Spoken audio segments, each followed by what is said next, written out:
SV સૌપ્રથમ વાત કરીએ મહત્વના સમાચારની તો હાલમાં એક મહત્વના સમાચાર મળી રહ્યા છે। સુરત સિવિલમાં ચોરી થયેલું બાળક મળી આવ્યું છે।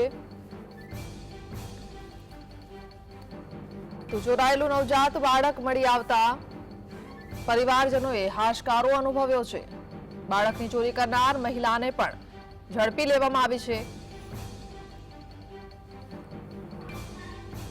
તો પોલીસે ડિંડોલી વિસ્તારમાંથી મહિલાને ઝડપીને કાર્યવાહી હાથ ધરી છે। કાચની પેટીમાં બાળકને રાખવામાં આવ્યું હતું, જ્યાં હોસ્પિટલમાંથી એક મહિલા આ બાળકને લઈને ફરાર થઈ ગઈ હતી। જો કે પોલીસે કામગીરી હાથ ધરી અને આ મહિલાને ઝડપી લેવામાં આવી છે। આગળની કાર્યવાહી હવે પોલીસ હાથ ધરશે।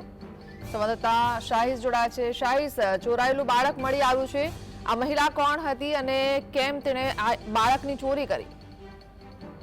ચોક્કસપણે અત્યાર સુધી મહિલા કોણ હતી તે પોલીસે સત્તાવાર માહિતી નથી આપી, પરંતુ ગતરોજ 7:30-8 વાગ્યા દરમિયાન બાળક જે છે તે નવી હોસ્પિટલમાં ચોરી ગયું હતું। એક જ કલાકમાં બાળક જન્મ આપતાની સાથે જ કાચની પેટીમાંથી બાળકને ચોરીની ઘટના જે છે સામે આવી હતી, પરંતુ ક્રાઇમ બ્રાન્ચની ટીમ, ખટોદરાની પોલીસની ટીમ કામે લાગી હતી। આખરે ખટોદરા પોલીસની સરાહનીય કામગીરી સામે આવી છે। અલગ અલગ સીસીટીવીના આધારે પોલીસ દ્વારા હવે નવા ડિંડોલી ખાતેની મહિલા રાધા નામની જે મહિલા હતી તેને પકડી પાડવામાં આવી છે અને બાળક જે તેની માતા છે તેને સોંપવાની તજવીજ જે છે તે હાથ ધરવા બાળક મળી જતાની સાથે જ પોલીસે અને પરિવારે પણ હાશકારો અનુભવ્યો લીધો છે, પરંતુ બાળકની ચોરીની ઘટના નવી સિવિલ હોસ્પિટલમાંથી સામે આવતાની સાથે નવી સિવિલ હોસ્પિટલની ગંભીર બેદરકારી કહી શકાય અને સિક્યોરિટી ગાર્ડ પર અનેકો સવાલો જે છે તે ઉભા થતા નજરે પડી રહ્યા છે।